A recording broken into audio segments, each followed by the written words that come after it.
ಓಂ ಸದ್ಗುರುನಾಥ ಶರಣಂ ಜಯ ಜಯ. ಓಂ ಸಚ್ಚಿದಾನಂದ ಶರಣಂ ಜಯ ಜಯ. ಎಲ್ಲರಿಗೂ ನನ್ನ ನಮಸ್ಕಾರಗಳು. ಜ್ಞಾನೇಶ್ವರಿ ಗೀತಾಮೃತ. ಯುದ್ಧದ ಭೂಮಿಯಲ್ಲಿ ಅರ್ಜುನನಿಗೆ ಕೃಷ್ಣನು ಉಪದೇಶವನ್ನು ಮಾಡ್ತಾ ಇದ್ದಾನೆ.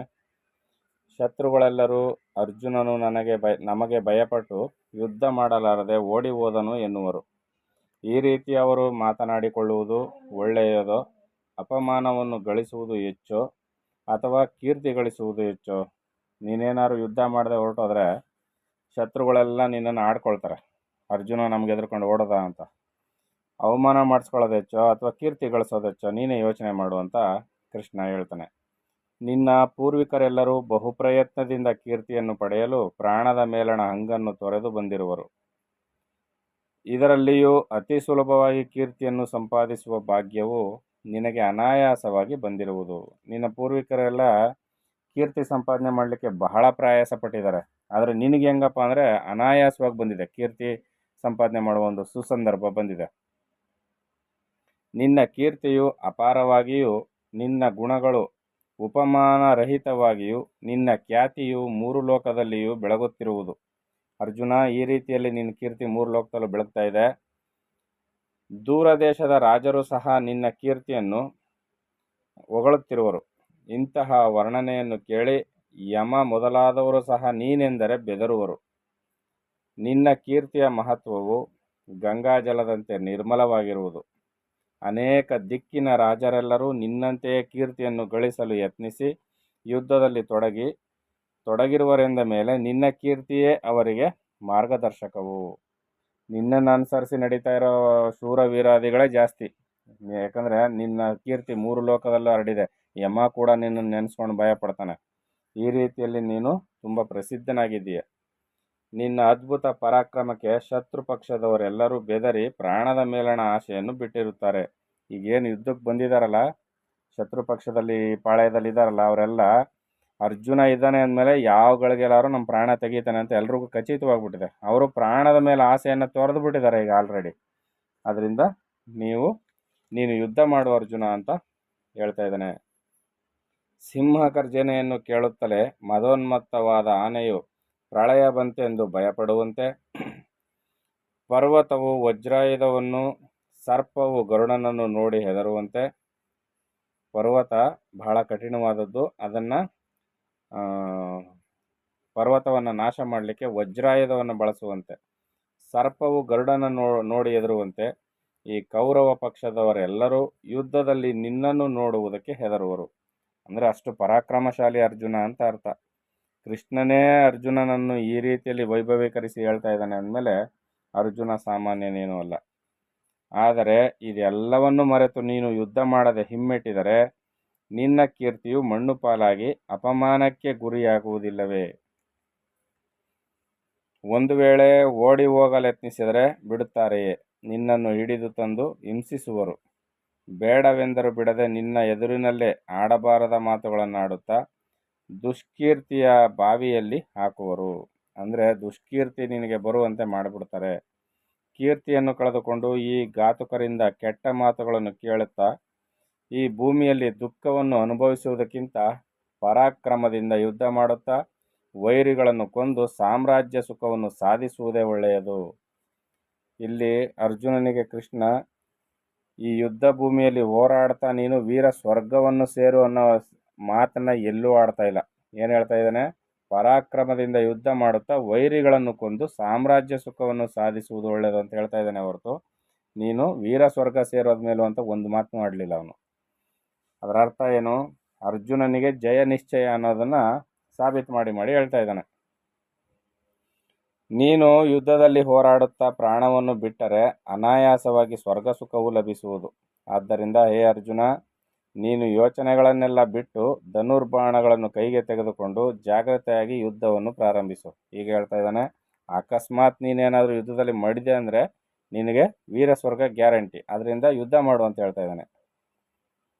ಸ್ವಧರ್ಮವನ್ನು ಆಚರಿಸುವುದರಿಂದ ಪಾಪವು ದೋಷವು ಬರುವುದೆಂಬ ವಿಚಿತ್ರ ಭ್ರಾಂತಿಯು ನಿನಗೆ ಹೇಗೆ ಹುಟ್ಟಿತು? ಹೇ ಅರ್ಜುನ, ನಾವೆಯನ್ನು ಆಶ್ರಯಿಸಿದವನು ನೀರಿನಲ್ಲಿ ಮುಳುಗಲಾರನು. ಎಚ್ಚರಿಕೆಯಿಂದ ನಡೆಯುವವನು ಎದುರು ಬರುವವರನ್ನು ತಾಕಲಾರನು. ಇದು ಸರ್ವಕಾಲಕ್ಕೂ ವಿದಿತವಾದ ಮಾತು. ಯಾರು ಜಾಗ್ರತೆಯಾಗಿ ನಡ್ಕೊಂಡು ಹೋಗ್ತಾರೋ ಅವರು ಎದುರುಗಡೆ ಬರೋರಿಗೆ ಯಾರಿಗೂ ಡಿಕ್ಕಿ ಹೊಡೆಯೋದಿಲ್ಲ.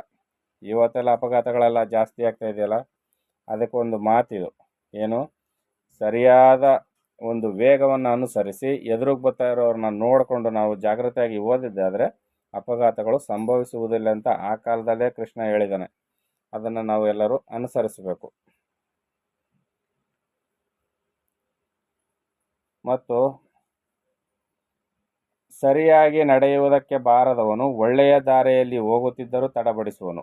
ವಿಷಮಿಶ್ರಿತವಾದ ಹಾಲನ್ನು ಕುಡಿದವನು ಹಾಲಿನಿಂದಲೇ ಸಾಯುವಂತೆ ಸಕಾಮ ಬುದ್ಧಿಯಿಂದ ಧರ್ಮಾಚರಣೆ ಮಾಡುವವನು ದೋಷಯುಕ್ತನಾಗುತ್ತಾನೆ. ಕೃಷ್ಣ ಮೆಲ್ಲಿಗೆ ಒಂದೊಂದು ಪಾಯಿಂಟ್ ಸೇರಿಸ್ತಾ ಇದ್ದಾನೆ. ಏನು ಹೇಳ್ತಾ ಇದ್ದಾನೆ? ವಿಷದಿಂದ ಕೂಡಿದ ಹಾಲನ್ನು ಕುಡಿದವನು ಆಯ್ತಲ್ವಾ, ಹೇಗೆ ಸಾಯ್ತಾನೋ ಆ ರೀತಿಯಲ್ಲಿ ಸಕಾಮ ಬುದ್ಧಿಯಿಂದ ಫಲಾಪೇಕ್ಷೆ ಬುದ್ಧಿಯಿಂದ ಯಾರು ಧರ್ಮಾಚರಣೆ ಮಾಡ್ತಾನಲ್ಲ ಅವನು ದೋಷಯುಕ್ತನಾಗುತ್ತಾನೆ. ಕರ್ಮವನ್ನು ಸೇರಿಸ್ತಾ ಈಗ. ಕರ್ಮ ಹೇಗೆ ಮಾಡಬೇಕು? ಸಕಾಮ ಕರ್ಮವನ್ನು ಮಾಡಬಾರ್ದು, ನಿಷ್ಕಾಮ ಕರ್ಮವನ್ನು ಮಾಡಬೇಕು ಅಂತ ಒಂದೊಂದೇ ಪಾಯಿಂಟ್ ಹತ್ರಕ್ಕೆ ತರ್ತಾ ಇದ್ದಾನೆ. ಆದ್ದರಿಂದ ನೀನು ಫಲಾಶೆಯನ್ನು ಬಿಟ್ಟು ಕ್ಷಾತ್ರ ಧರ್ಮವನ್ನು ಅನುಸರಿಸಿ ಯುದ್ಧವನ್ನು ಮಾಡಿದರೆ ಕಿಂಚಿತ್ತಾದರೂ ಪಾಪವು ತಟ್ಟಲಾರದು. ಹೇ ಅರ್ಜುನ, ಸುಖವು ಪ್ರಾಪ್ತಿಯಾದಾಗ ಹಿಗ್ಗದೆ, ದುಃಖ ಉಂಟಾದಾಗ ಕುಗ್ಗದೆ, ಲಾಭ ನಷ್ಟಗಳನ್ನು ಸಮನಾಗಿ ನೋಡುತ್ತಾ ಸ್ವಧರ್ಮವನ್ನು ಆಚರಿಸಬೇಕು. ಈ ಯುದ್ಧದಲ್ಲಿ ನಮಗೆ ವಿಜಯವಾಗುವುದೇ ಅಥವಾ ಮರಣವಾಗುವುದೇ ಎಂದು ಮನಸ್ಸಿನಲ್ಲಿ ಯೋಚಿಸಬಾರದು. ಸಮಮನಸ್ಕರಾಗಿ ವಿಹಿತ ಕರ್ಮವನ್ನು ಬೆದರದಂತೆ ಆಚರಿಸಬೇಕು.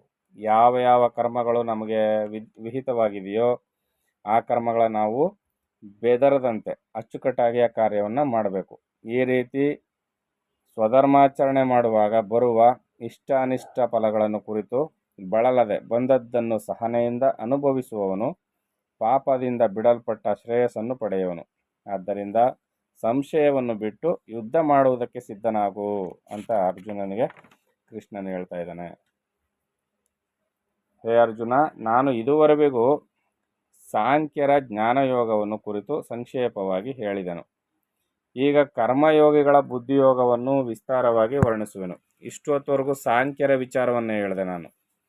ಈಗ ಬುದ್ಧಿಯೋಗಿಗಳು, ಕರ್ಮಯೋಗಿಗಳಿರ್ತಾರಲ್ಲ, ಆ ಕರ್ಮಯೋಗಿಗಳ ಬುದ್ಧಿಯೋಗವನ್ನು ವಿಸ್ತಾರವಾಗಿ ವರ್ಣಿಸುವೆನು. ನೀನು ಬುದ್ಧಿಯೋಗವೆಂಬ ಉತ್ತಮವಾದ ಕವಚವನ್ನು ತೊಟ್ಟು ಬೆದರದಂತೆ ಯುದ್ಧವನ್ನು ಮಾಡೆಂದು ಹೇಳುವೆನು.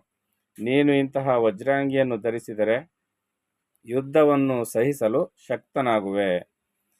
ಈಗ ಇಷ್ಟೊತ್ತು ಸಾಂಖ್ಯರ ವಿಚಾರ ಆಯಿತು, ತರ್ಕಬದ್ಧವಾಗಿ ಇತ್ತು.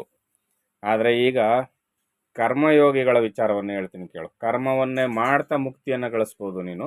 ಆ ಥರ ನಿನಗೆ ಕರ್ಮಯೋಗವನ್ನು ಹೇಳ್ತೀನಿ ಕೇಳು ಅಂತ ಕೃಷ್ಣನು ಹೇಳೋದಕ್ಕೆ ಉಪಕ್ರಮಿಸ್ತಾನೆ. ಈ ಬುದ್ಧಿಯೋಗವನ್ನು ಸಾಧಿಸಿದವನಿಗೆ ಐಹಿಕ ಸುಖವು ನಾಶವಾಗುವುದು. ಐಹಿಕ ಸುಖವು ನಾಶವಾಗದು. ಬುದ್ಧಿಯೋಗವನ್ನು ಯಾರು ಸಾಧಿಸ್ತಾರಲ್ಲ, ಈ ಕರ್ಮಯೋಗವನ್ನು, ಅವನಿಗೆ ಐಹಿಕ ಸುಖ ಭೋಗಗಳಿರ್ತಾವಲ್ಲ, ಪ್ರಾಪಂಚಿಕ ಸುಖ ಭೋಗಗಳು, ಇವು ನಾಶವಾಗೋದಿಲ್ಲ, ಅವ್ರಿಗೆ ಸಿಗ್ತವೆ.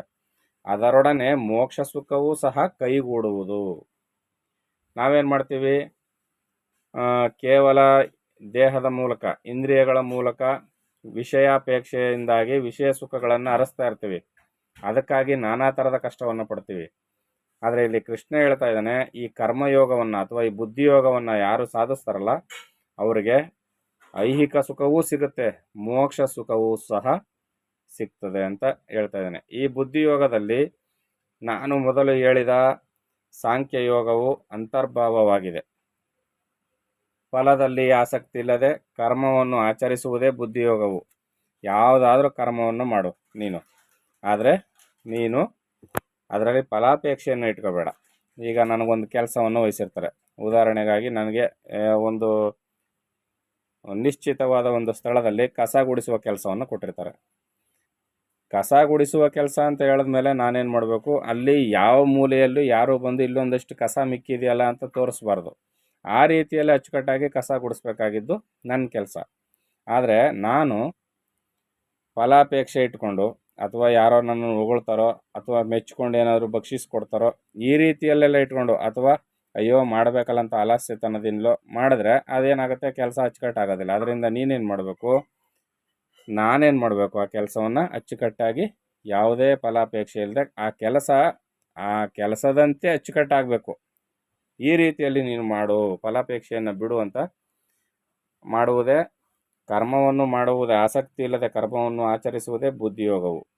ಮಂತ್ರವನ್ನು ಸಕ್ರಮವಾಗಿ ಜಪಿಸುವವನಿಗೆ ಭೂತಬಾಧೆಯು ತಟ್ಟದು. ಸಕ್ರಮವಾಗಿ ಭೂತಬಾಧೆಯು ತಟ್ಟದು ಅಂದರೆ ಗುರುವಿನಿಂದ ಉಪದೇಶವಾದ ಮಂತ್ರವನ್ನು ಕ್ರಮಬದ್ಧವಾಗಿ ತಿಳ್ಕೊಂಡು ಮಾಡಿದ್ರೆ ಭೂತಬಾಧೆ ತಟ್ಟೋದಿಲ್ಲ. ಅತಿ ಸೂಕ್ಷ್ಮವೂ ನಿಶ್ಚಲವೂ ಆದ ಈ ಬುದ್ಧಿಯೋಗದ ತತ್ವವು ಸತ್ವರಜ ತಮವೆಂಬ 3 ಗುಣಗಳಿಂದ ರಹಿತವಾಗಿದೆ. ಅರ್ಥ ಆಗ್ತಾ ಇದೆಯಲ್ಲ? ಏನು?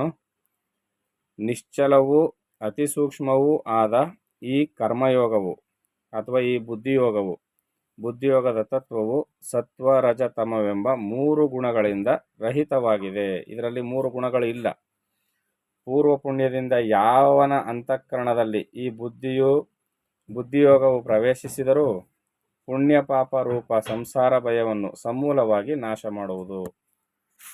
ಪೂರ್ವ ಪುಣ್ಯವಶದಿಂದ ಯಾರಲ್ಲಿ ಈ ಬುದ್ಧಿಯೋಗ ಅಥವಾ ನಿಷ್ಕಾಮ ಕರ್ಮಯೋಗವನ್ನು ಮಾಡ್ತಕ್ಕಂಥ ಬುದ್ಧಿ ಹುಟ್ಟುತ್ತದಲ್ಲ, ಅವನಿಗೆ ಸಂಸಾರ ಭಯ ಸಂಪೂರ್ಣವಾಗಿ ನಿರ್ಮೂಲವಾಗುತ್ತೆ. ಅಂದರೆ ಅವನಲ್ಲಿ ಇಲ್ಲವಾಗುತ್ತೆ, ನಾಶವಾಗುತ್ತೆ ಅಂತ ಇಲ್ಲಿ ಕೃಷ್ಣನು ಅರ್ಜುನನಿಗೆ ಉಪದೇಶವನ್ನು ಮಾಡ್ತಾ ಇದ್ದಾನೆ.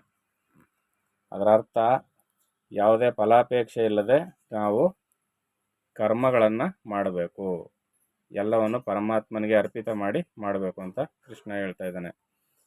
ಇನ್ನು ಮುಂದುವರೆದು ಯಾವ ವಿಚಾರವನ್ನು ಹೇಳ್ತಾನೆ ಅಂತ ನೋಡೋಣ. ಎಲ್ಲರಿಗೂ ಒಳ್ಳೆಯದಾಗಲಿ. ಓಂ ಸದ್ಗುರುನಾಥ ಶರಣಂ ಜಯ ಜಯ. ಓಂ ಸಚ್ಚಿದಾನಂದ ಶರಣಂ ಜಯ ಜಯ. ಹರಿ ಓಂ ತತ್ಸತ್. ಹರಿ ಓಂ ತತ್ಸತ್. ಹರಿ ಓಂ ತತ್ಸತ್.